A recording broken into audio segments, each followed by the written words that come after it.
y hay varios temas que nos parecía que tenían que tener su propio lugar, cosas que pasaban en la semana.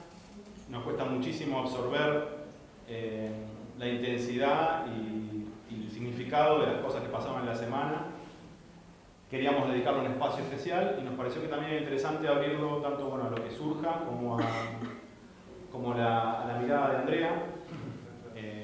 Concretamente hemos preparado materiales específicos respecto de lo que sucedió el fin de semana con un nuevo femicidio, los casos que están apareciendo ahora, y la represión a compañeros docentes el domingo. Son temas que, por la gravedad, que tienen, no podemos dejar de mencionar ni pensar con algunas herramientas. Estamos reflexionando en la voracidad de todo, cuesta a veces poner la cabeza fría y pensar estrategias de abordaje, acercar textos, materiales. Maximiliano Martiniano o algunos compañeros estuvieron preparando algo, vamos a ver si lo podemos plantear en la segunda parte de la clase, o si va a surgir acá en medio del debate de la realidad, que también es parte de lo que trata y representa Pibe Chorro. Compañeros. Bueno, Andrea, en principio, si querés presentarte. Bueno, primero me da vergüenza un poco también. No me imaginaba tanto despliegue, tanta gente. Así que gracias también a todos por venir. Bueno, soy Andrea, hice Pibe Chorro. La hicimos desde el 2010. La estrenamos el año pasado en el Gomón. Fueron muchos años de idas y vueltas, de muchas preguntas. Y la película que vieron es a lo que llegamos. Imagino que con el tiempo esa película se va transformando y cada uno que la ve también nos aporta una manera distinta de verla.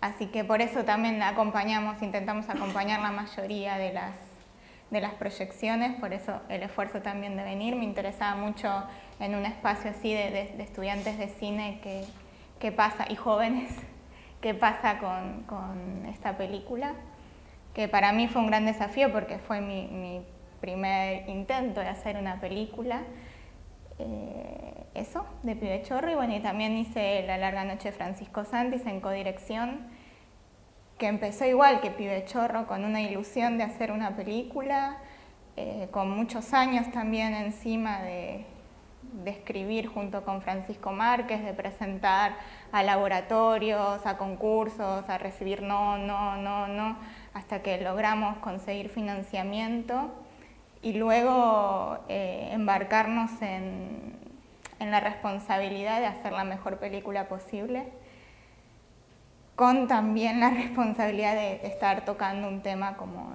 la última dictadura cívico-militar, vista desde dos jóvenes que no vivieron la época. Esa película a nosotros también nos trajo muchas sorpresas, que bueno, tuvo un recorrido gigante, un poco monstruoso también para lo que uno está preparado. Así que fue un año, también nació nuestra hija, el año pasado fue un año muy intenso. Y La larga noche y Pibe Chorro son dos películas que nacieron al mismo tiempo y hicieron recorridos muy distintos, pero a las dos las intento acompañar desde el lugar más humildemente posible, así que nada, eso. Hablé mucho y voy a hablar mucho más, perdón. Nos interesan muchísimos temas, ahora también no sé si les interesa esta modalidad de por ahí preguntando, charlando y abriendo al juego. Nos interesan muchos temas, en principio, si tenés alguna consideración más general, ¿no?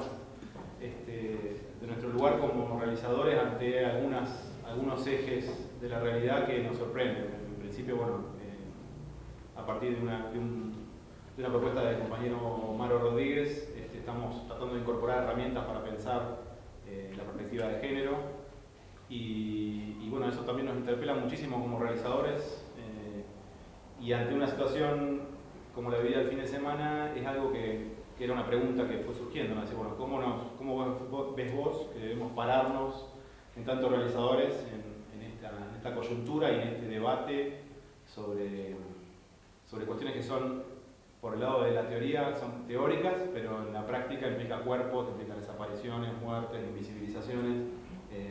Si tenías alguna reflexión, más que nada, de nuestro lado, ¿no?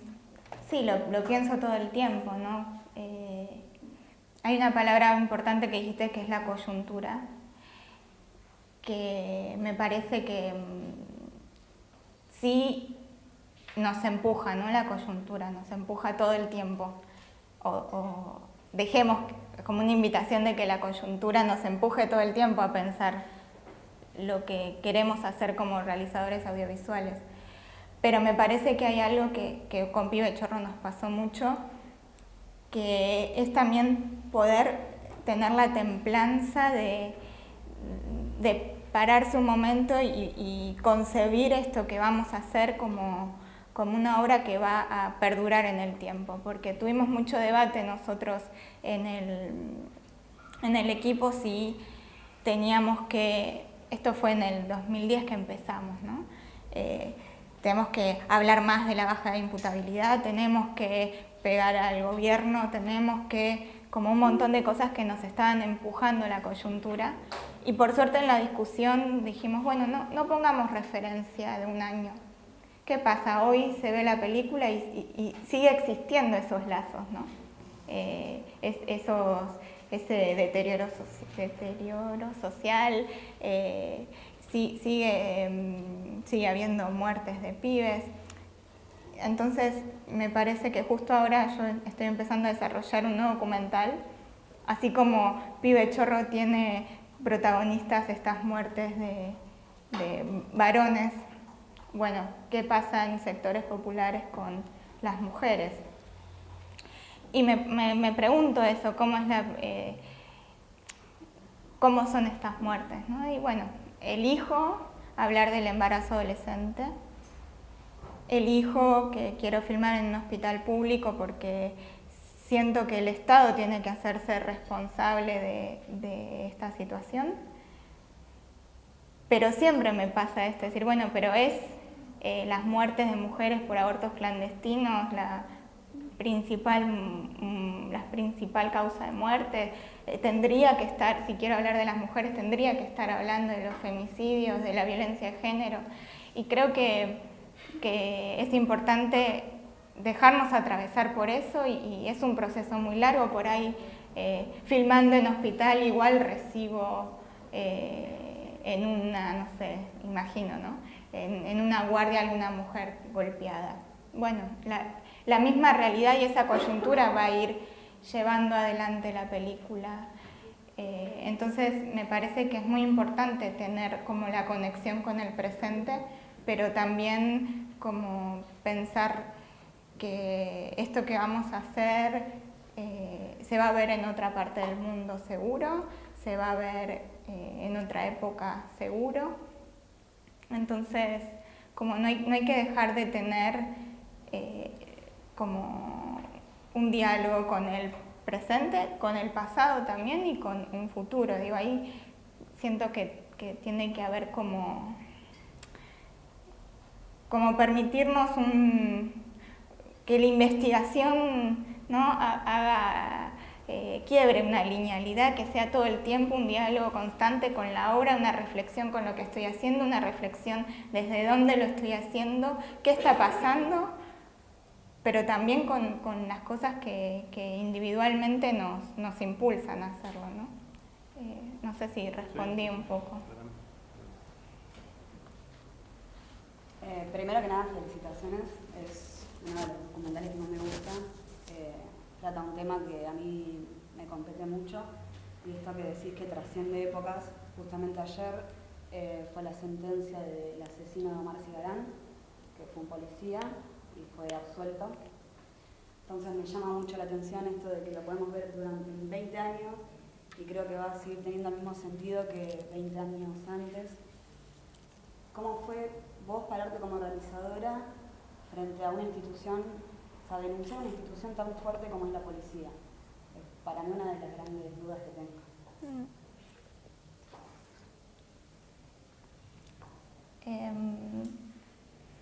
es muy loco que me preguntes eso porque hay personas que ven la película y dicen que no está tratada la policía. Esto es lo que digo, ¿no? Cuando cada uno hace su recorrido con la película. Yo siento que se denuncia a un sistema, ¿no? Un sistema capitalista y la impunidad del poder. Ahí sí está la policía con lo que relata Mecha de cómo intentó poner un arma en la escena del crimen, un pibe Gaby que muere como relata Mecha, en una situación completamente sin sentido. Y me parece que esto que decís, o sea, cómo decidimos en todo caso poner eso en escena. Nosotros la película, cuando la empezamos a querer filmar con el grupo de jóvenes, ¿no? Como esta experiencia que se repite bastante, ¿no? En alguien que quiere hacer algo con una población vulnerable. Bueno, vamos a darle las cámaras a los que no tienen voz. En medio de esa experiencia, Gaby muere. O sea que la película inevitablemente iba a cambiar. Intentamos que no, o sea, en una primera etapa buscamos otro grupo de jóvenes, intentamos replicar la experiencia, hacer talleres, ver qué pasa. Y por suerte nos dimos cuenta que algo de la realidad era más fuerte que aquello que nosotros habíamos escrito la primera vez que dijimos queremos hacer una película sobre esto. Y ahí la misma realidad, además de decirnos que Gaby estaba muerto, nos estaba diciendo que en el lugar que estábamos nosotros, ¿no? Que podíamos seguir proyectando la idea de hacer una película, que podíamos juntarnos, que podíamos pensar, que podíamos escribir, que podíamos aplicar al Inca, que podíamos, si no nos daban el subsidio, podíamos hacer un festival y juntar plata, que teníamos la cámara prestada de tal o cual, y Gaby muerto, ¿no? Como ahí como un quiebre de clase muy fuerte. No sé si un quiebre, sino sí un posicionamiento de que, bueno, hay un ellos, hay un nosotros, inevitable. Y no podemos no dar cuenta de esa, a nosotros mismos, no podemos sentirnos no sentirnos interpelados por eso. Y ahí fue que esta ausencia de Gaby retoma como protagonista de la película, ¿no? Bueno, justamente no hablan los pibes porque no pueden hablar más, ¿no? Se están muriendo. Y creo que de nuevo, ¿no? Dejarnos como atravesar por esto, tener el momento de decir, bueno, frenemos, ¿qué está pasando? Nos hizo poder construir esta película, decir, bueno, preguntarnos por qué de esa muerte. Y creo que ahí entra armar, bueno, pudimos poner esa imagen, ¿no? De ese muro que nos divide y que pesa y que es completamente sistemático, económico, material, y que estas muertes son evitables. Y ahí está la impunidad, ¿no? Bueno, hablemos también de nosotros y cómo hacer que el cine también tenga una función más allá de la película, ¿no? Más allá de ese momento, de esos 78 minutos, bueno, que esto pueda ser una invitación a pensarnos qué estamos haciendo, cuál es nuestro compromiso, cómo desde cada lugar de trabajo, desde nuestras profesiones, también como espectadores, cómo nos dejamos atravesar por el arte en este caso y bueno, y con la realidad también.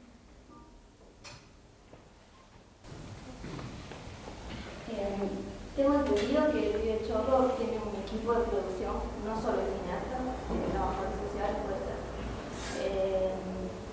Bueno, ¿cómo es ese trabajo interdisciplinario? ¿Cómo te ayudan ellos en esa área? Porque como cineastas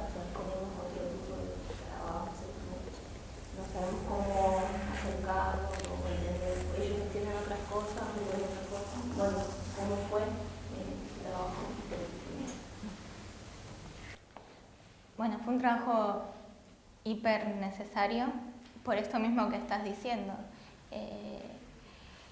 Yo quería hacer una película que de alguna manera cuestione el sentido común, ¿no? Empecé como por ahí, como escuchaba jóvenes diciendo que estaba bien que la policía mate a pibes o que, bueno, y si robó y si mató, y bueno, entonces una violencia ahí contenida muy legitimada y realmente me indignaba mucho. Pero yo no tenía previamente a eso como un trabajo de campo o un acercamiento. Y eso me impulsó a decir, bueno, a dos amigas mías, trabajadoras sociales, en ese momento creo que recién recibidas, militantes ellas, ayúdenme con esto. O sea, necesité porque no quería caer con una cámara y tomar al otro como objeto, ¿no?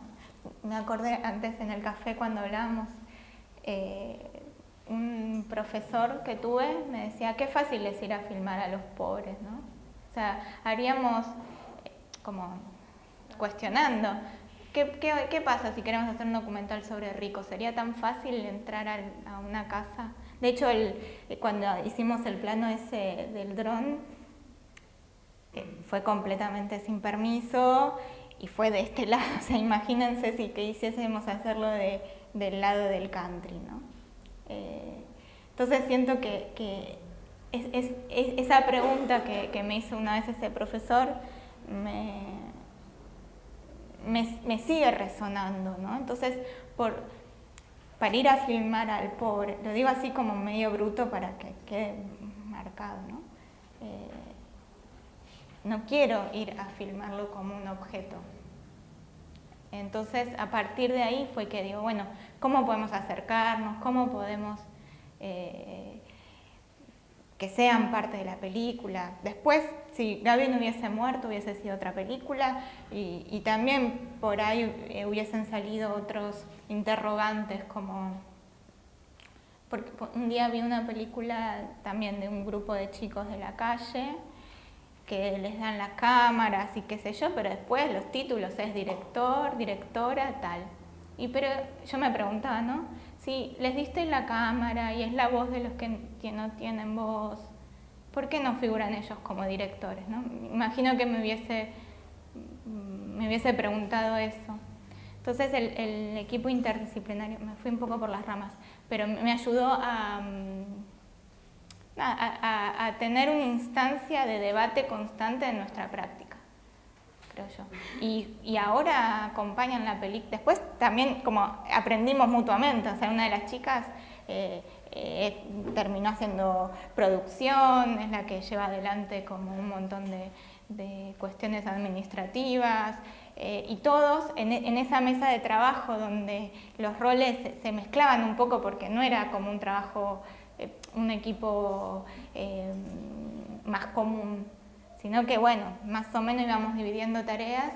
También lo que permite ahora es que todos son parte de la película y si hay una proyección, acá esté sentado X o yo, todos van a poder hablar atravesados por la práctica.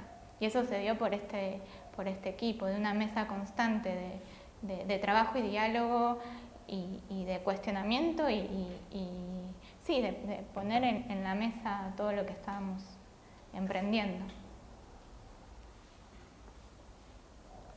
También llamábamos previamente una experiencia muy interesante porque creo que es algo que pasa frecuentemente en el campo documental, esas discusiones, digamos, sobre de qué manera dar la voz al que no tiene voz, dar la imagen al que no tiene imagen, es una premisa política muy potente en muchas líneas del documental y al mismo tiempo la oposición crítica de esto que es lo que planteaba Andrea, ¿no? Es decir, bueno, pero ¿quién soy yo para darle la voz? Si no hay una especie de paternalismo, a veces de cosificación, a veces de exaltación de un objeto, hablemos de los pobres, pero podemos hablar de otros tipos de fuerzas y cuerpos sociales, ¿no?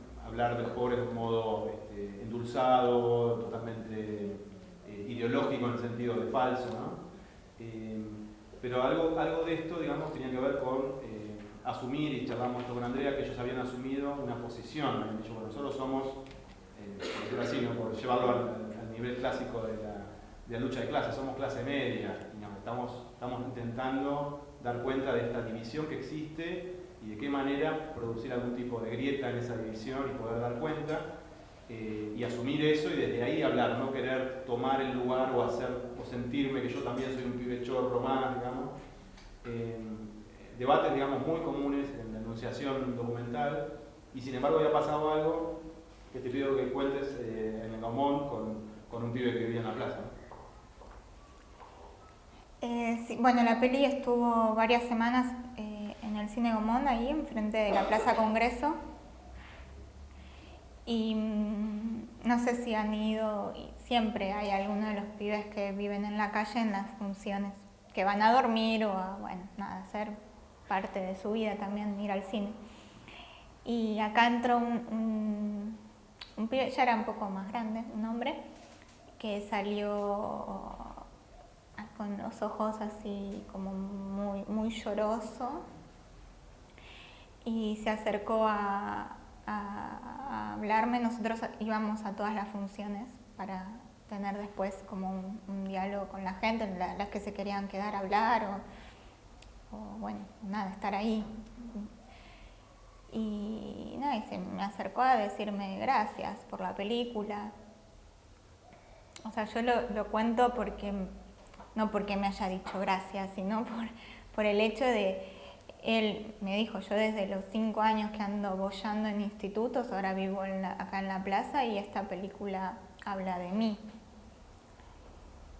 Y para mí fue muy fuerte que pueda apropiarse de algo, ¿no? Que pueda como...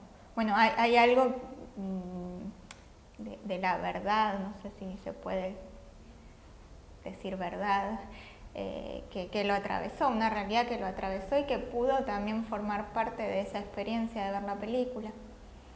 Y después fue a verla, eso no lo conté, 2 o 3 veces más, ¿viste? Así que fue muy fuerte, fue muy fuerte.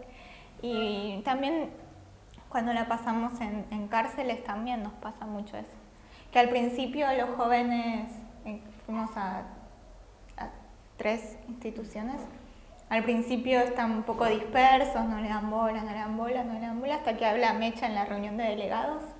Ahí silencio, y ahí hasta el final se quedan como impregnados claro, habla como ellos en una cárcel en Tucumán le hablan de la doña, ¿no? Y ella es como nuestra madre, y como de alguna manera también podían acceder desde la injusticia que les toca vivir. Sí, también es interesante, digamos, ahora pasamos a otras preguntas de compañeras y ya podemos ir abriendo un poco a todos. Es interesante que la película precisamente produce apropiaciones, pero sin un aparato didáctico, digamos, que también sería otro modo.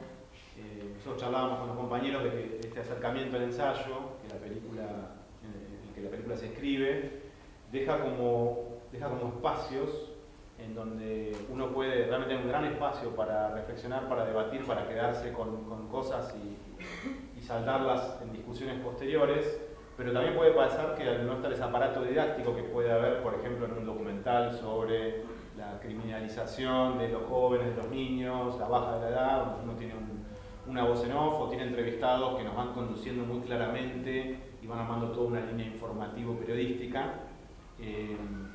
Uno podría decir, digamos, que sin eso está ese riesgo, ¿no? De que no produzca apropiaciones que sean vacíos que reflexivos, pero es lo interesante, digamos, que precisamente, y más en sujetos que parecieron no ser el público lógico de esa película, sí exista, ¿no?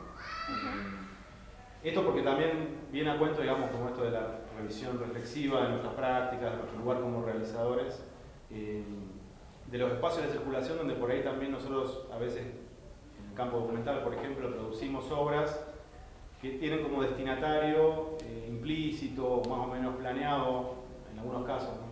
Poquitos, un público de festivales, un público también de clase media, pareciera que está como orientado a que nosotros mismos revisemos nuestras prácticas respecto del otro, y no en una comunicación, una cercanía, un estímulo al diálogo con los sectores, digamos, que son sujetos del documental, ¿no?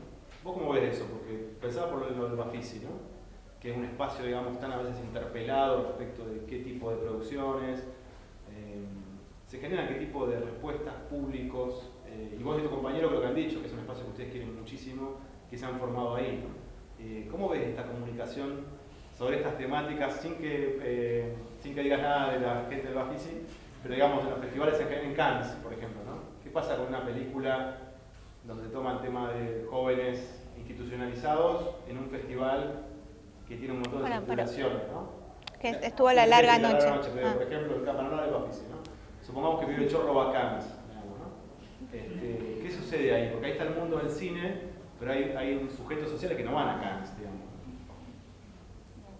¿Se la compliqué? No, cuando hice la presentación que hablé de Pibe Chorro y La Larga Noche, Pibe Chorro no quedó en absolutamente ningún festival. Luego, después, tuve invitaciones en espacios más, como más amenos, digamos, más, pero no entró en ningún festival. Y La Larga Noche hizo todos los festivales, no sé, como una cosa muy paradigmática para mí, para mi rol de directora. Soy directora de cine. ¿Qué me hizo ser directora de cine? Pibe Chorro, La Larga Noche, las dos, ninguna. Soy directora de cine, no sé. Porque es algo que es muy fuerte en los espacios de legitimación. De hecho, yo siento como quiero más ahora Pibe Chorro por algo que me hizo anclar más como a estos espacios, que La Larga Noche, que se nos fue de la mano. Ya no es nuestra en el sentido que la tiene una agente de venta, que te escriben al Facebook, ay, soy de Hungría, quiero verla. No puedo pasarte el link, no puedo. Está bien, esa venta nos permite hoy sentarnos a poder escribir nuestras próximas películas. Es como muy difícil destrabar esa relación. Sí pasaba, es verdad, hablar. La Larga Noche es una película política, tiene también sujetos, los desaparecidos son una gama de sujetos distintos, ¿no? Pero bueno, está como estereotipado también y pasó el tiempo y bueno, pero nosotros pensamos la película como una película actual que habla del hoy también y habla de lo que hacemos como sujetos políticos en nuestros contextos, y hablar de cine político en un festival como Cannes, donde realmente es otro mundo, donde uno tiene que ser otra persona porque tenés que vestirte distinto, porque tenés que, no sé, tenés un día a día cotidiano en chiste, tomando champagne, pero pasa porque es así y te lleva como lo cotidiano del festival. Es una locura, es algo esquizofrénico, me parece, ¿no? Como de que, como justo nosotros escribimos un texto que salió en La Izquierda Diario a propósito de eso, que cuando estábamos en Cannes hubo una gran movilización de trabajadores, quisieron entrar al festival y no, estaba todo, obviamente todo vallado, nosotros ahí ni nos enteramos que eso pasaba, nos enteramos cuando volvimos. Entonces, y en el Bafisi cuando se estrenó también fue todo lo de Lo Pérfido, que estaba esta asamblea de artistas que en cada evento repudiaban las frases. Bueno, nos sumamos a eso, muchas películas en el Bafisi los directores decían que repudiaban, y en una de las funciones un crítico de cine nos reputió diciendo que el espacio del Bafisi no era para hacer política. Y entonces, ¿qué es? O sea, ¿cómo no política? O sea, estamos presentando una película atravesada por los derechos humanos que habla de esa temática, aunque cualquier película también puede ser como una manifestación política si la hacemos consciente, ¿no? Todos tenemos como algo para decir y un posicionamiento y un accionar con eso. Si no son esos espacios donde hay un colectivo de gente que se acerca a ver una película, que esa película le produce cosas, a veces de rechazo, a veces de empatía, a veces de movilización, hasta de risa. Bueno, son los momentos donde ¿para qué hacemos cine si no? Me pregunto. O sea, ¿para qué? Si no es para... O sea, o qué es la política, también podemos preguntar. No sé, es como muy difícil tu pregunta. Y Pibe Chorro en ese sentido, que no estuvo en esos espacios como de legitimación, tuvo otros muy, muy zarpados también. Es el documental más visto, aunque el Inca lo borró de la lista. ¿Entendés? Como que pasan cosas también con esta película. No sé ahora qué cantidad de gente la vio, porque realmente es una herramienta el cine. Bueno, Pibe Chorro en particular la pide mucho, pero el cine es una herramienta para discutir en espacios académicos, para discutir en bachilleratos populares, en las cárceles, en centros culturales y demás. O sea que ahí, bueno, que si no hubiese estado La larga noche de Francisco Santis, ¿me hace ser directora de cine Pibe Chorro? Sí, es un deseo mío, sí. Pero bueno, la otra sí porque tapa de los diarios. Pero bueno, es realmente difícil destrabar porque uno se necesita del otro también, creo.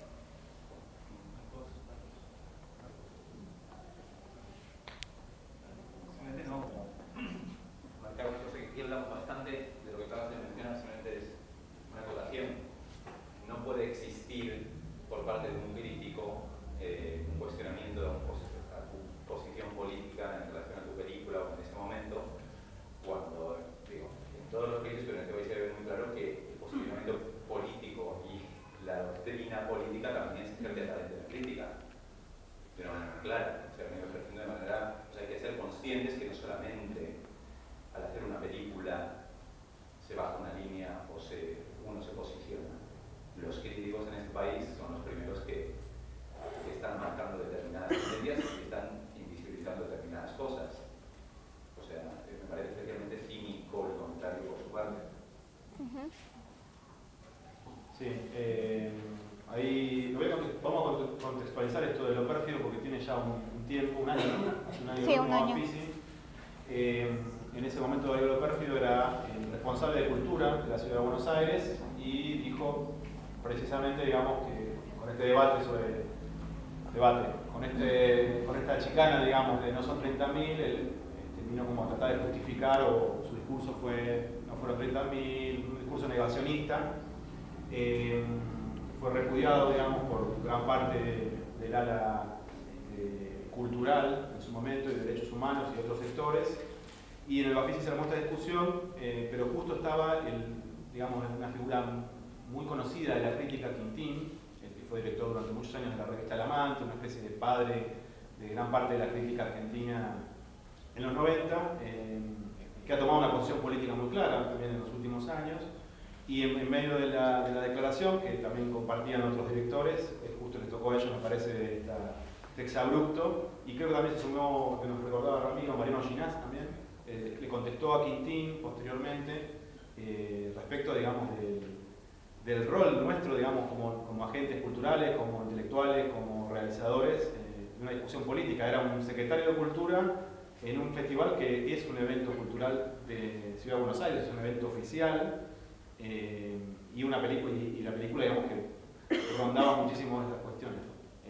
Así que la situación de Lo Pérfido, que después terminó, digamos, después de varios meses de repudios y de defensas también del gobierno actual sobre su figura, terminó como agregado cultural en Alemania, lo cual también es muy interesante para indagar, ¿no?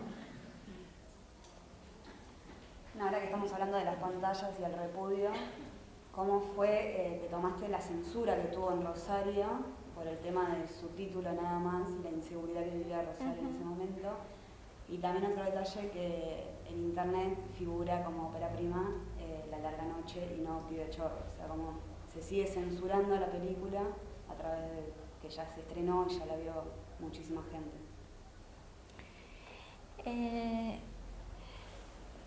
Bueno, lo de Rosario fue sorpresivo. O sea, no nos pasó eso en otro espacio. Fue como ilógico para mí, bueno, para el equipo. Siento que fue una metida de pata terrible, que no pensaron que se iban a encontrar con un equipo atrás de gente, ¿no? Que iba a salir a denunciar esto. Para los que no saben, estaba programada en el espacio Inca de Rosario, justo en el momento en el que estaban habiendo marchas masivas contra la inseguridad. Ellos, el director del cine manda un mail al Inca diciendo que no iba a pasar la película. El trabajador que recibe ese mail le dice que no se va a hacer cargo de eso, que nos manda un mail al equipo. Que eso, la verdad es que fue como una mano muy grande, porque quedó registrado en el mail los argumentos, ¿no? Porque después, bueno, voy paso a paso. Decía que por el título iba a generar situaciones de violencia que ellos querían evitar, que la población de Rosario no estaba en condiciones, que había mucho miedo, que no iban al cine, bla, bla, bla, bla. Varios argumentos así. Que cuando se enfríe la situación, por ahí. Fue muy también paradójico que ese mismo jueves una amiga nuestra estrenaba también su película, y a ella no se la levantaron porque la gente no iba al cine a la noche por el miedo. Entonces, como un montón de cositas que, ¿qué está pasando? Nosotros le respondimos el mail que no nos parecía pertinente esto, que habíamos trabajado para esa fecha, que había como mucho puesto ahí, que cómo no va a estar la película. No nos respondieron, dijimos vamos a hacer público el mail, no nos respondieron, hicimos público el mail, y la comunidad, así a través de las redes sociales de Rosario, estaba muy indignada. O sea, justamente decían, necesitamos de estas películas para debatir lo que nos está pasando. Y así fue que luego de ese, como fue un boom así de las redes, el cine salió a decir que en realidad la había reprogramado para la semana siguiente, que ellos no censuraban, que ellos pasaban las películas censuradas de la dictadura y qué sé yo.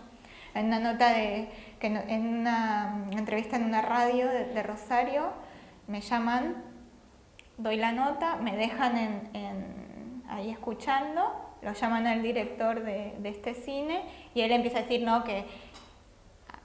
que somos jóvenes, que no sabemos nada, que no sé, como tratándonos muy mal, que era mentira, que él no nos conocía, que bueno, ahí yo decía, no, yo quería hablar y no estaba. Llamo a la radio, digo, por favor, necesito volver al aire. Y ahí dejen claro. Ahí, a partir de eso, cuando él nos empieza como a tratar mal y a ningunear por ser jóvenes que no sabemos nada, ahí fue que decidimos hacer público esto, así con el mail, porque antes habíamos hecho un comunicado. Fue muy fuerte porque a partir de eso se abrieron un montón de espacios así como de proyección, que decidimos hacer entrada libre y gratuita. Se llenó, fuimos un fin de semana así autogestivo, viernes, sábado y domingo, no sé, muchísima gente queriendo ver la película, debates súper interesantes, gente que se había manifestado contra la inseguridad, como fue realmente muy, muy interesante lo que pasó. Nada, de nuevo, ¿no? El acompañar la película, creo, no dejar pasar esas cosas. No sé si había algo Sí. más de la pregunta. No, está bien. Ah.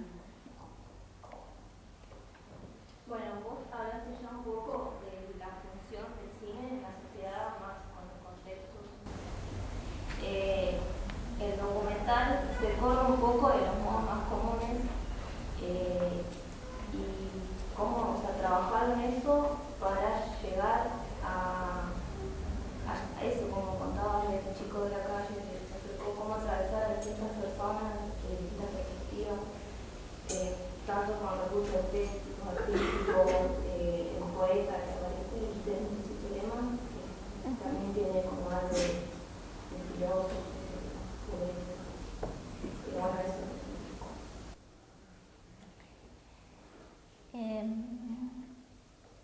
Voy a intentar ser breve.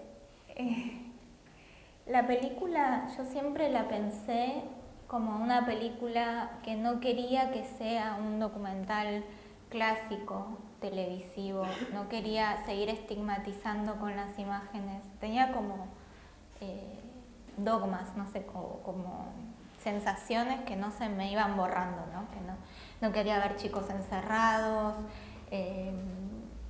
como no quería retratar la pobreza. Y a la vez también en el camino me iba encontrando con profesionales que intentaban como hacer cosas por los chicos, pero se encontraban todo el tiempo con limitantes.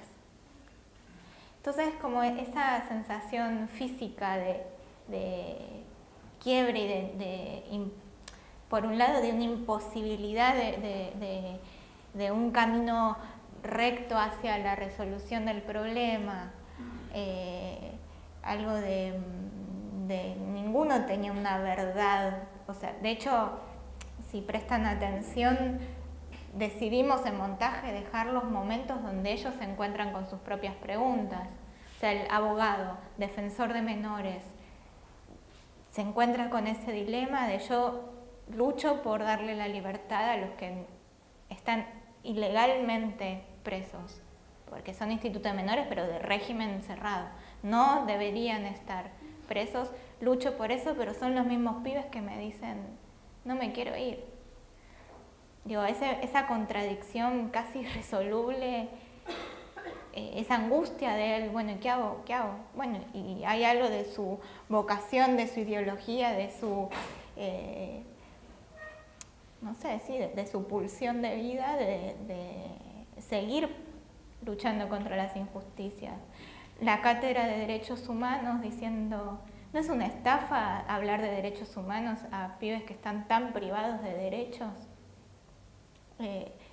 Mecha también con esa angustia tan grande de haber perdido a un ser muy querido, que era como su hijo, no era su hijo, pero era como su hijo.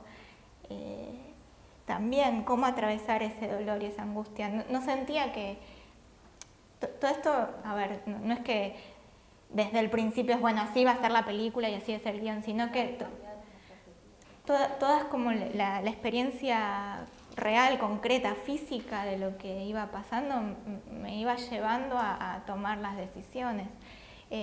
La poesía de Vicente, cuando la conozco, y esto no puede no estar en la película, esto tiene que estar y también el rol de él también fue abogado de presos políticos en los 60, 70, fue exiliado,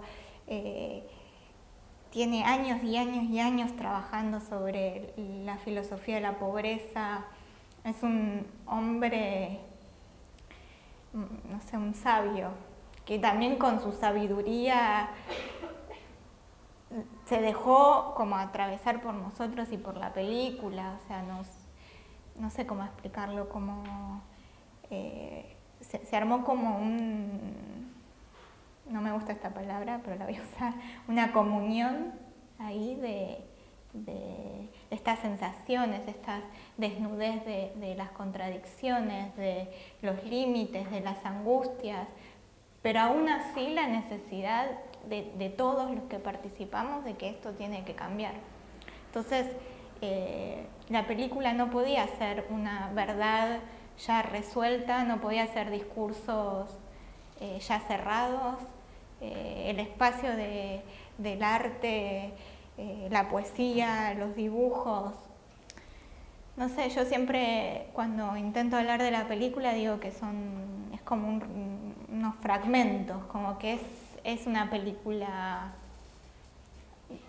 no es tan armónica por ahí. Pero en el montaje a la vez fue encontrar eso, digamos, esos tiempos. Y también, perdón, una última cosa muy importante, decidir no montar los discursos. Y si el poema dura esos 2 minutos y medio, y bueno, dura eso, lo lamento, no sé, es difícil, me cuesta verlo a mí también, pero no voy a cortar el poema, no voy a la entrevista de Mecha del final, ese relato en tiempo real de cómo va recordando ese día. Obviamente está editado, pero no está montado su discurso. Nada, son como una ética del trabajo. Claro, nosotros también charlábamos con los compañeros, y es interesante la aclaración porque pareciera que es una ética en función de esta película y de este tema, entre comillas. Lo que uno ve y dice, bueno, esto trasladado a otros films, uno dice, bueno, no, acá hay que cortar, acá hay que montar, hay que intervenir. Y acá es como que hay una decisión ética de decir, no, estos discursos, precisamente, estos discursos, estos cuerpos, estos rostros, que un compañero también se había quedado con eso de esa declaración de ustedes, tuya, perdón, de que es una película de rostros y el tema del etiquet y la identidad como algo muy fuerte, digamos. Pero es una especie de decisión ética y estética que surgió de la misma materialidad de la película, digamos, ¿no? O sea, no es que vos en todo tu cine vas a decir, no, prefiero no montar, prefiero no cortar, sino que sentiste que esta película requería de ese respeto, por decirlo así, o de esa comunión, que es esa palabra que nos gusta tanto. Bueno, nosotros, en cuanto a algunas cuestiones así medio generales, creo que algunas cosas ya fuimos aclarando, queríamos también ceder la palabra. Sí me pediste que recuerde algo que te pasó con la carpeta, que la estuviste revisando y que volviste a ver, porque en un proceso de 5 años, en una película que se va construyendo, reconstruyendo permanentemente, por supuesto que uno a veces sucede que vuelve sobre el original, a ver qué presentamos al Inca, cuál era el plan original y cuánto se modificó o no de eso, ¿no? Esa es una pregunta y vos descubriste algo que te sorprendió. Sí, gracias. Porque es una enseñanza que me quedó a mí, que la transmití en un taller que di en la escuela de Tucumán. Para preparar ese taller fui a leer la carpeta y me encontré con que la sinopsis no tenía absolutamente nada que ver con la película que terminó siendo. El guión mucho menos. Obviamente hay rastros, personajes y cosas, temáticas, pero cuando leí la motivación, realmente ahí estaba la película. Fue como muy fuerte, ¿no? Que descubrir eso, que bueno, dejamos que eso pase, ¿no? No nos aferramos a esas ideas primeras que estaban narrativamente ordenadas, sino que fuimos a la imposibilidad que teníamos de contar esto. Y también te dije que me vas a acordar que se las voy a mandar para que puedan leerlo y constatarlo también, porque es muy fuerte leerlo, eso. Como en la sinopsis no está Gabriel, y en la motivación es lo principal, es el por qué queremos hacer la película. Y bueno, es la película, ¿no? Bueno, además de otras cosas, pero fue la verdad una enseñanza que la motivación es lo más importante, que aquello que presentemos o comuniquemos en nuestros equipos. Sí, en las carpetas para Inca, digamos, ese ítem motivación se supone que habla, es como un ítem medio lateral en un punto, porque los jurados muchas veces leen la sinopsis, el presupuesto, cosas así. Y motivación es como la razón personal, o aunque esté justificada conceptualmente, además es como la razón más profunda, o de dónde vengo yo para hacer esta película, ¿no? Así bueno, es interesante, digamos, que eso haya sobrevivido y haya determinado los cambios estéticos, narrativos, el destino de la película y que lo veas que una continuidad. Así que la vamos a mandar. Bueno, vamos a abrir a preguntas. Después tenemos unos apuntes finales también para cerrar. Pero, no sé, yo propongo, ya que estamos hablando de la cuestión del identikit, si Pablo querías comentar eso que charlabas con Andrea, y después ya cualquiera que quiera. Sí, no, partía más de lo que decía recién, de una frase que retomé de alguna entrevista o algo, ¿no? De que se trata de una película que se narra a través de la construcción de los rostros, y como eso divide un poco en el café de especular o no, como yo me veo. Un rostro es una relación especular, es un otro yo, una relación de simetría en que la cámara nos enfrenta con algún tipo de plano que recorta, ¿no? Expande, cambia de escala, etc. Y es un lugar de enfrentamiento siempre, o de disociación, o de relación especular. Entonces, en todas esas variables me gustaba que el eje estético, la cuestión plástica de la imagen iba hacia eso, hacia borrar ciertas caras, o ocultar por el desplazamiento de cámara, o ir revelando de a poco a través de un dibujo, que identifica encima es una cuestión, es una doctrina policial de identificación, ¿no? Bien específica, casi como un dibujo científico de estigmatización, después si querés, de un tipo, una tipología de rostro. Entonces, me parece interesante que se vaya revelando de a poco en ese gran paralelo de muchos rostros, diversas procedencias e interacciones. No sé cómo surgió eso, a ver si era ese paralelo. Sí, bueno, como te comentaba, la idea del identikit, así como el título o estos dogmas que decían no ver la pobreza, no ver chicos encerrados, no seguir estigmatizando, quería que un identikit se rompa, porque Gaby era el pibe morocho con visera, arito, pobre, nunca robó ni se drogó, murió a los 17 años. O sea, como había algo de por donde lo mires, desde el estereotipo, desde donde sea, como demostrar la excepción y cuántas otras excepciones. Entonces sentía que ese identikit y como que la película tenía que de hecho está en la motivación, descubrir un rostro nuevo, distinto. Termina así la motivación. La necesidad de ese identikit que nos atraviesa a todos, porque también yo tuve que atravesar esa interpelación de ese miedo de cruzar, estos sentidos como de no cruzar la calle cuando viene, nos atraviesan, lo tenemos naturalizado, lo podemos cuestionar, ¿no? Sí, nos puede pasar en la vida real también, que nos roben, bueno, es real. Esa idea de identikit. Y a partir de ahí, de ese dibujo, es que trabajando con el director de fotografía fue decir, no, bueno, pero estamos hablando, o sea, son todos rostros, no sé, como que cuando pensamos la puesta en escena, como siempre ir a filmar, nos encontramos con que siempre terminamos eligiendo los primeros planos. Creo que, a ver, de nuevo, ¿no? Se va como entrelazando ideas, conceptos, después sensaciones intuitivas, después realidades concretas, se fue dando así, y después juegos, como lo de los rostros desenfocados. Primero fue una prueba, en un día de rodaje, Fede, el director de fotografía, me dice, sí, nos desenfocamos en vivo, no es postproducción. Entonces nos fuimos con la cámara, no sé, una cuadra de distancia del entrevistado, y después ver ese material, algo pasaba, que ahora a quién le estamos tapando, por qué tapamos. O sea, una prueba de juego, de ver qué pasa, después nos llevó a reflexionar y después dijimos, no, bueno, vayamos por este camino. Y bueno, y un poco de tomar riesgos, qué sé yo, como... Listo, lo hicimos así, hay veces que no me gustaba, hay veces que me encantaba, pero lo habíamos hecho así, tomamos ese riesgo, no de decir, bueno, lo desenfocamos después en postproducción, no hubiese causado el mismo efecto. No sé, es eso, es como un diálogo constante de reflexión en la práctica.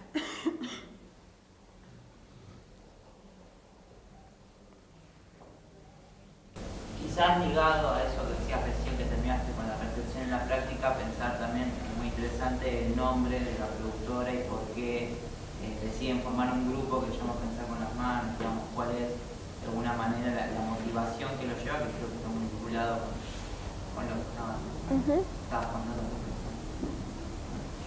Sí, sí, es eso, es una forma de trabajo, de responsabilidad, de la manera en que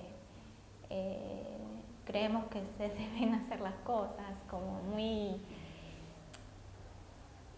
a ver, concebir el trabajo en equipo, y para concebir el trabajo en equipo vos tenés que decir lo que pensás y poder recibir contestaciones sobre eso, críticas, apoyos, ayudas a crecer eso.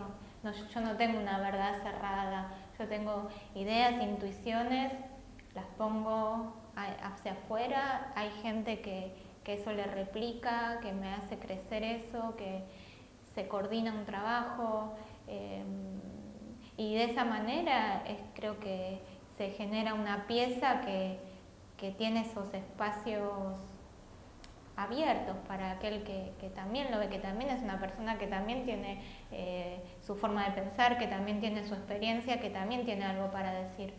Entonces creo que es posibilitar ese diálogo y esa apertura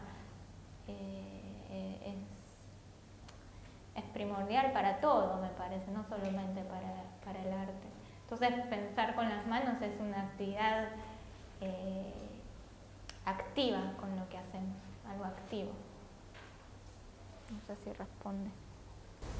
Yo más que una pregunta, un comentario, que cuando fue lo de Rosario, me acuerdo que ustedes en el afiche de difusión, que lo tenían tachado, y el plano de la película era el del muro, y me parecía tan representativo de lo que había pasado, la noción de, en vez de problematizar qué está pasando, no, es el tapar y el separar y que no se vea, me parecía muy representativo de lo que sucedió en ese momento. Wow. Azar, porque, o sea, hicimos el afiche con esa foto y después pasó y ahí lo tachamos, y sí, me gusta tu visión, pero sí. ¿Cómo viviste el cambio como directora, ¿no? De filmar un documental, como vos contabas, que se transformó, que tuvo muchos años de producción, que fue una producción, bueno, no sé si exitosa en cierto punto, a filmar una película como La Gran Noche, una película ficcional en cuanto a la narrativa, ¿no? ¿Cómo fue ese salto como directora en cuanto a decisiones estéticas, narrativas, y bueno, también el tema burocrático que puede ser el tema del presupuesto?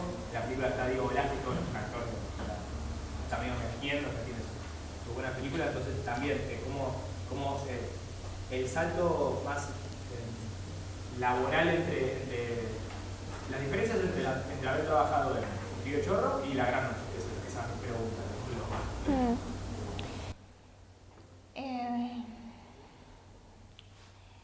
A ver,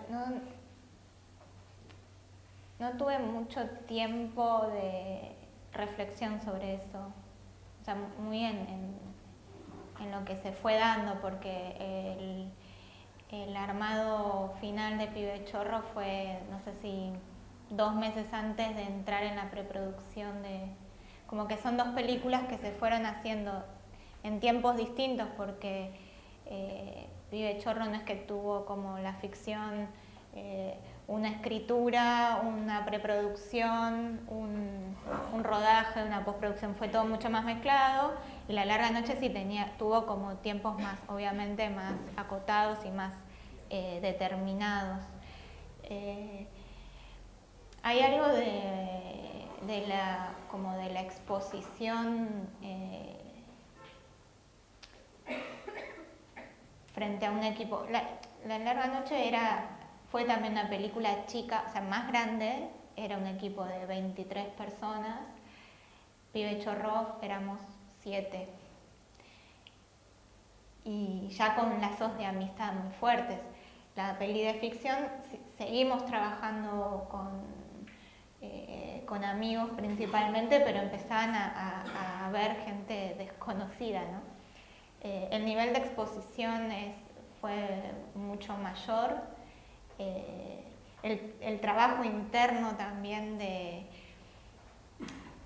cómo coordinar esos equipos más grandes, cómo llevar adelante también el manejo del equipo humano. A ver, no solamente son las ideas, sino también es ser sensible con las personas con las que estás trabajando. Eso también significa dirigir. No sé, todos traen sus traumas, sus inseguridades, sus deseos, y eso en tantas personas tenés que poder equilibrarlo. Lo bueno fue que fue una codirección con Francisco, que trabajamos desde que estudiamos juntos, entonces ya había como lazos de confianza muy armados, una dinámica de trabajo que se repitió, permitirse también decir no sé, o sea, habilitar eso implica que el otro también te va a decir no sé, y van a como bajar un poco los lugares de los egos que existen y que realmente son más difíciles en tiempos tan intensos, ¿no? Y elegir a la gente también con la que uno quiere trabajar. O sea, armamos, el rol de Luciana Piantanida como productora fue importantísimo. Ella es directora y esta era su primera producción. Nosotros decidimos, esa también fue una decisión difícil, ser nosotros los productores y no ir con una casa productora, porque eso iba a implicar no tener decisiones sobre presupuesto que hacen a la película y hacen a la dinámica de trabajo. Íbamos a tener como, no sé, en una reunión con una productora nos dijo, bueno, ustedes si trabajan con nosotros no se van a tener que ni preocupar por el presupuesto, van a dirigir, nada más. Era una productora que nos pedía el 90% de la película en el contrato. Salimos y dijimos, nada, digo, somos, a ver, puede haber alguien que decida, bueno, yo solo quiero sentarme a leer y pensar, y ver películas. No, pero las discusiones que teníamos los tres, además Luciana estaba embarazada, yo estaba embarazada, las noches eran como intensas de discutir, bueno, tenemos poca plata, ¿qué hacemos? Ser conscientes de eso, por eso sigue siendo una peli chiquita, ¿viste? Ser conscientes de eso implicaba ser conscientes de lo que podíamos hacer y cómo tomar las decisiones. Sí fue más grande y yo ahora quiero hacer un documental, no quiero hacer una ficción. Ni ir al Cannes. Ni ir a Cannes tampoco.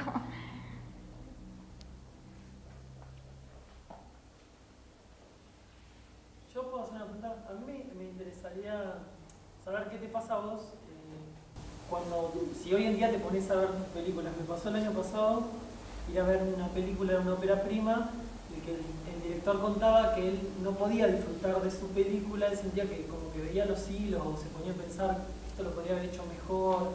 Entonces como que decía, bueno, por ahí en unos cuantos años yo voy a poder disfrutar de esto, pero en este momento yo me puedo ver mi película y la sufro. Nos contaba. Entonces quería saber qué te pasaría a vos en este caso.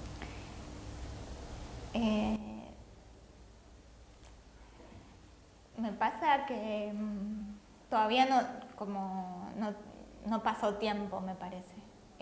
Sí, o sea, si me invitan a una proyección no entro a verla de nuevo ya, como no puedo. No puedo.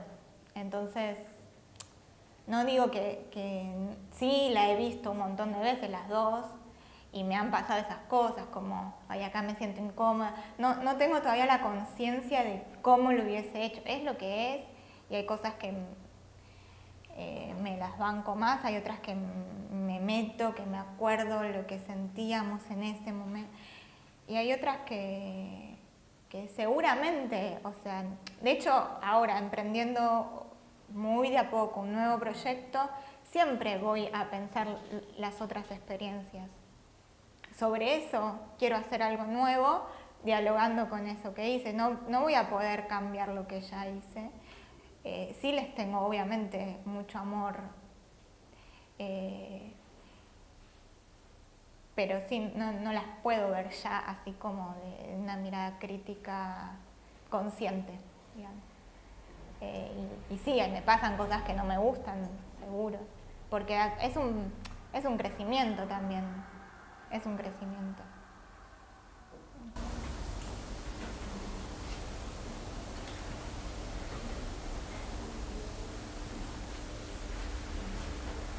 Yo tengo una reflexión, pero no sé cómo armarla en realidad. Vuelvo a pensar en la separación, en las divisiones, y en lo establecido y lo no establecido en cuanto a lo que es un trabajo documental, lo que puede ser un trabajo en ficción, y lo que puede ser un trabajo, siendo que todo es autoobjetivo también, cómo puede ser un trabajo más estipulado por otros ciertos órdenes y cómo trascenderlos, digamos. Cómo no perderse en esas formas que se ponen, y como ese trabajo constante, ¿no? Como se llama decir, como, bueno, decidimos nosotros, tomamos esto, bajamos esto. ¿Cómo lo encaran ustedes o cómo lo contextualizan por todo? Creo que hay algo de la personalidad, me parece. No sé si entendí bien tu pregunta, como de ese ejercicio constante de poner en la toma de decisiones. A ver, ¿cómo? ¿Cómo no dejarse marcar por las formas? Decir, bueno, sí, vamos a seguir estos caminos regulados que a su vez encuadran en pensamiento. Bueno, esta película es de desaparecidos y va a funcionar claro, que por ejemplo, con La larga noche también había como habían antirreferencias, como esas películas por ahí ya predeterminadas, no iban ya a generar lo que queríamos generar, que era un espacio de diálogo generacional, donde las imágenes conmuevan, o sea, ya ver una tortura o ver un falcón verde ya está, ¿no? Como que hay un agotamiento para nosotros, nuestra interpretación y lo que hicimos cuando emprendimos esto. Creo que es como decía al principio, un diálogo y un posicionamiento. O sea, el momento de la famosa investigación, de ver películas que se hicieron sobre las temáticas, por ahí no podés ver todas, pero buscás un panorama, dónde te querés ubicar con eso, qué querés generar. Son riesgos. También hacer la película cerradita es un riesgo, que no pase nada. O sea, no hay nada, creo que eso es lo más importante, me parece. No hay nada, no hay ningún camino correcto. Entonces, bueno, ¿cuál es nuestro camino? Y lo vamos a ir construyendo en la práctica y en el diálogo con lo que hicimos, con lo que se hizo, con lo que deseamos, con lo que imaginamos, con lo que nos va pasando para La larga noche. También hicimos mucho trabajo de documental. Hicimos entrevistas a familiares nuestros, a gente que conocíamos o que nos hacían conocer, que no militaban, pero que vivieron la época, qué les pasaba, qué recordaban, cómo era la vida cotidiana. Fuimos a la hemeroteca, leímos estudios sociológicos, obviamente vimos películas, vimos material, archivos audiovisuales, y hay cosas ahí que nos tocaban más y otras menos. Con las entrevistas con la gente, le preguntamos cómo era vivir en dictadura, y nos hablaban del 73. No, bueno, sí, nos juntábamos a la noche. ¿Y qué año era 73? No, pero en la dictadura. No, sí, por ahí sí, tenía un poco de miedo. Me acuerdo una vez que ¿cuándo fue eso? 84. O sea, no podían hablar, no, y cuando decíamos, no, pero háblame a partir del 76, ¿qué te acordás? Y cambiaba ahí algo, cambiaba, se prendían un cigarrillo, se angustiaban, se acomodaban en la silla, y ese contacto creo que es lo que nos fue marcando sensaciones, nos fue marcando, bueno, queremos hablarle a esta gente también, o sea, cómo, no sé, nos pasa algo muy fuerte también, que no era premeditado, que fue esas decisiones de dejar como, no poner rasgos específicos de la época. Pasó que la gente que vivió la época ve la película y dice, transmiten la sensación que ellos me hicieron revivir esa sensación. ¿Cómo pasó? No tengo idea. Sí sé que hicimos una interpretación con todo esto que cuento, que fuimos trabajando, que trabajamos con el equipo, que el otro día en una proyección en el Conti me acordé que, por ejemplo, como no teníamos plata, el equipo de arte estaba todo el tiempo diciendo, esto no se puede ver, no se puede ver. Entonces, como que había hasta físicamente una sensación de todo el tiempo tener que estar como focalizados y encerrando el encuadre. No era solamente, no, sigamos al personaje de atrás para que se sienta perseguido. Era algo como una conexión física en el momento ese. Sí, fuimos al rodaje con un guión técnico discutido, con el guión discutido un año antes con el director de fotografía, con todas las cabezas de equipo, con los actores, reescrituras, como hubo un trabajo de análisis del guión, pero algo, y una puesta en escena discutida, pero había algo que pasaba físicamente ahí que también en esa rigurosidad nos hizo hacer una película asfixiante que se traslada a eso, en una sensación. No sé cuál es el camino, ¿entendés? No sé. Sí, por ahí confiar mucho en el trabajo, en la intuición y que no hay camino, digamos. Me parece que ese es como el camino. Sí, no era una pregunta, creo que era para destacar justamente eso que volviste a responder, como que dentro de la acción, del constante hacer, se encuentra el... Sí, pero mucho trabajo previo, ¿me entiendes? Eso desde ya. Porque si no hay comunicación en el equipo, no hay como una plenitud de mirada. Si no sabíamos los dos como codirección, si no hubiésemos discutido absolutamente cada punto y coma y cada lugar de la cámara, si no hubiésemos entre los dos realmente debatido y discutido, y en el rodaje se hubiese dado esa discusión y hubiese o no hubiese sido pensado hasta la última capa, me parece. Que por ahí nunca llegás hasta lo último, pero esa como energía a ver, sí, creo que eso, de tener como cierta plenitud o visión de lo que estás por hacer.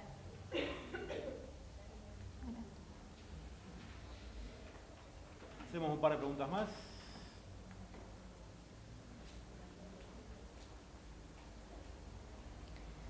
Tengo un comentario, no es una pregunta. Me quedé pensando cuando vos hablabas de que las dos películas salieron prácticamente al mismo tiempo, como una tuvo un gran recorrido de festivales y la otra la terminaron pasando en otro círculo.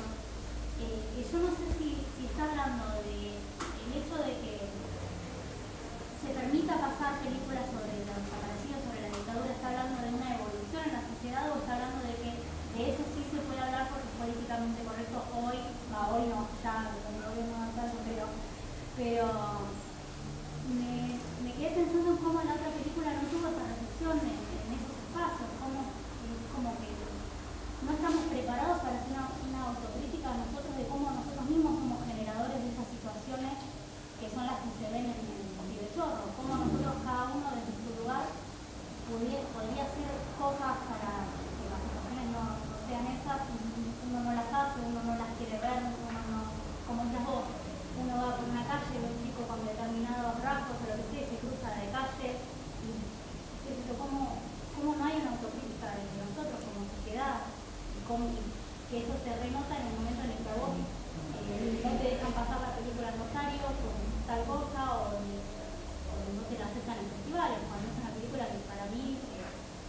lo que decía, no sé, realmente me lo pregunto y no sé.